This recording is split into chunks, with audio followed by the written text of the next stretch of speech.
나와 세상과의 관계에서 내가 세상에서 사라진다면 여러분은 나 자신에 대해서 어떻게 생각하셨는지 모르겠는데 저는 이 세상에서 가장 중요한 게 나라고 생각해요. 동의하십니까? 안 하십니까? 전혀 동의하지 않습니다.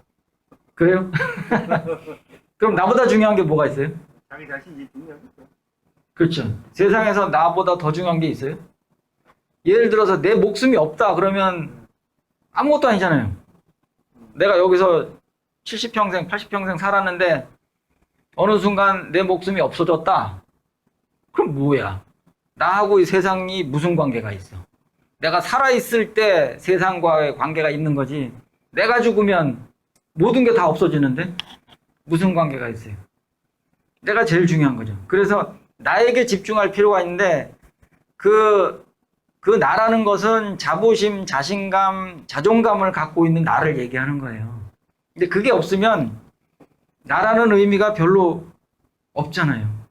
비참해지고 쓸쓸해지고. 그래서 나에게 집중해야 되는데 자서전을 쓰다 보면 나에게 집중할 수밖에 없어요. 왜 그런지 아세요? 주인공이죠. 네, 주인공이 나예요. 자서전의 주인공은 나.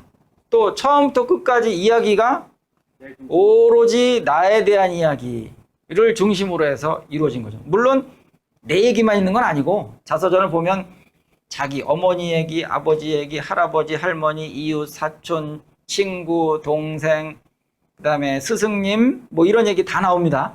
그죠? 유명인 자서전도 읽어보세요. 자기 얘기만 나오는 건 아니에요. 다 나오긴 나오는데 그래도 주인공은 나잖아요. 자서전의 주인공. 그러니까 나에게 오로지 아주 많은 시간 집중해서 나에 대해서 깊이 연구하고 생각해 볼 만한 시간이 있는 거죠. 자서전을 쓰는 시간만큼은. 그러니까 그 절대 시간이 굉장히 늘어나는 거예요. 자, 성지순례길 산티아고가 있어요. 산티아고 순례길 들어보셨죠? 네, 스페인과 프랑스를 잇는 800km의 긴 길이에요. 그 길이가, 그 거리가 어느 정도냐면 우리나라로 따지면 부산에서 신의주까지, 북한에 있는 신의주까지 그 정도의 거리랍니다. 그게 800km예요. 그래서 보통 성지순례길을 가면 2달 내지 뭐 더 걸리면 3달 정도를 걷잖아요. 매일매일 걸어요. 수십 킬로씩. 그래서 이제 800km를 완주를 하면 뭐 좋다 그러면서 축하하고 막 그러는데 성지순례길을 다 걷는다고 해서 누가 상 주는 건 아니란 말이에요. 물론 기념품 같은 건 받겠죠. 자기 돈 내고. 그죠? 자기 돈 내고 자기가 기념품 사갖고 와서 자랑하죠. 그러면은 아니 돈도 안 되고 시간도 많이 걸리는 그런 일을 왜 하는가? 왜 할 것 같으세요?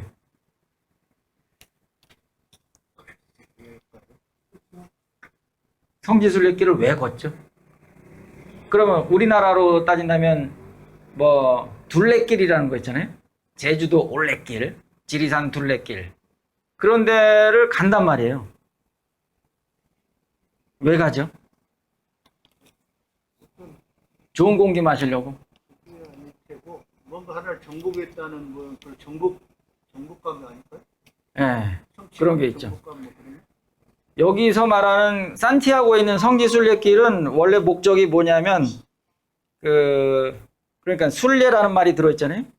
예, 자기 자신의 마음을 정화하면서 수도사들이 정진하듯이 그 길을 걸으면서 도를 닦는다. 예? 그런 뜻이죠. 도를 닦기 위해서.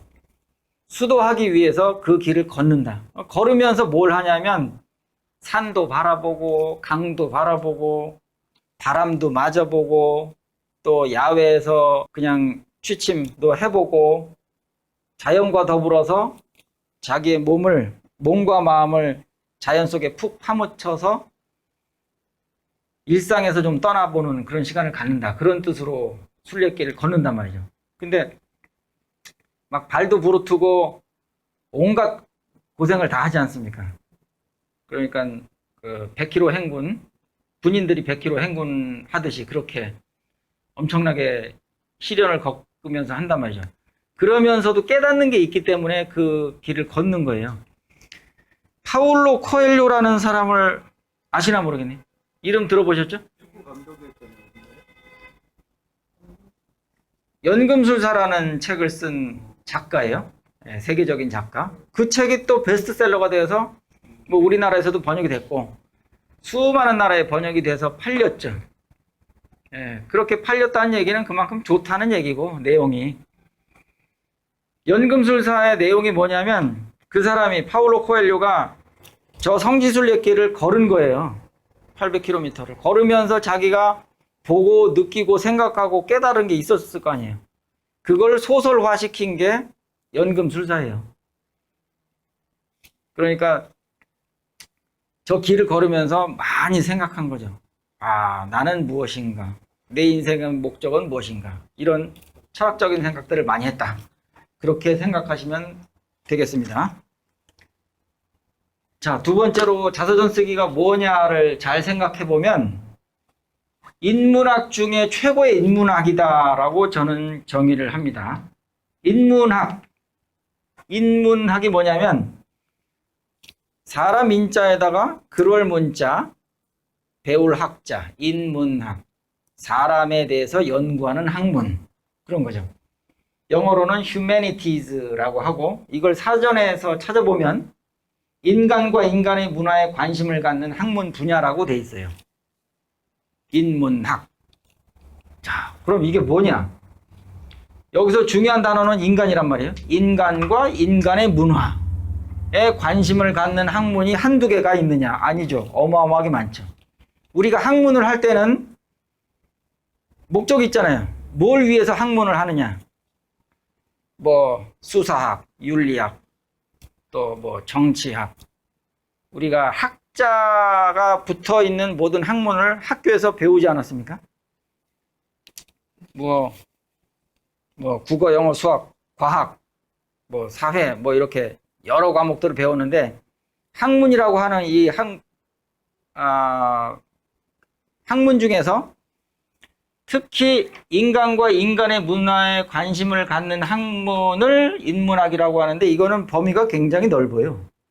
철학도 포함이 되고 미술, 음악, 예술이 다 포함이 되는 거예요. 예술을 뭐 때문에 하느냐? 음악을 왜 하느냐? 음악 작곡하는 사람한테 한번 물어보세요. 그림 그리는 사람한테, 화가한테 한번 물어보세요. 그림을 왜 그리세요? 이유가 있겠죠, 다. 그림을 그리고 노래를 하고 작곡을 하고 연주를 하고 또 철학적인 생각을 하고 토론을 하는 모든 그 행동의 원천은 뭐냐면 인간에게 도움을 주기 위해서 그런 활동을 하는 내가 행복하고 그런 활동을 보는 사람들이 행복하게 하기 위해서 인문학을 하잖아요. 예, 그러면 그 중에서 제일 훌륭한 인문학이 뭘까를 생각해 보니까 자서전 쓰기예요. 왜 그러냐 하면 이제 수학에서 공식에다가 대입하듯이 한번 대입해 보는 거예요. 인간이란 말 대신에 나자라는 말을 거기다 집어넣는 거예요. 그러면 나와 나의 문화에 관심을 갖는 학문이잖아요. 그러면 잘 생각해 보면 돼요. 나와 나의 문화에 관심을 갖는 학문이 뭐지? 뭐예요? 자서전 쓰기죠. 그렇죠? 근데 인간은 이 지구상에 70억 있는데 70억 중에 제일 중요한 인간이 누구죠? 나죠. 그러니까 인간 자리에다가 나를 대입했더니 자서전이 돼버렸는데 그렇다면 이게 제일 인문학 중에서 제일 뛰어난 인문학이 아니겠냐. 그게 제 생각입니다. 말이 되죠? 예. 셋째, 자서전 쓰기는 참회다. 왜 참회라고 얘기를 하냐면 참회는 뉘우치고 회개하는 거를 얘기하는 거고요. 어거스틴이 참회록이라는 걸 썼어요. 아시나요? 성 어거스틴. 그 사람이 젊었을 때 아주 탕자였다고 하잖아요. 아주 허랑방탕한 생활을 했다. 몹쓸 놈이었다. 그런데 어머니 모니카가 이 아들을 위해서 계속 기도를 한 거예요. 이 허랑방탕한 놈 인간 좀 만들어 주십시오. 그러면서 계속 끊임없이 기도를 했어요. 결국 이 사람이 어느 정도까지 변했냐? 지금 현재 성자가 들어가는 인물이잖아요. 성 어거스틴. 성이 뭐냐면 성스럽다. 세인트, S-A-I-N-T 그런 뜻이에요.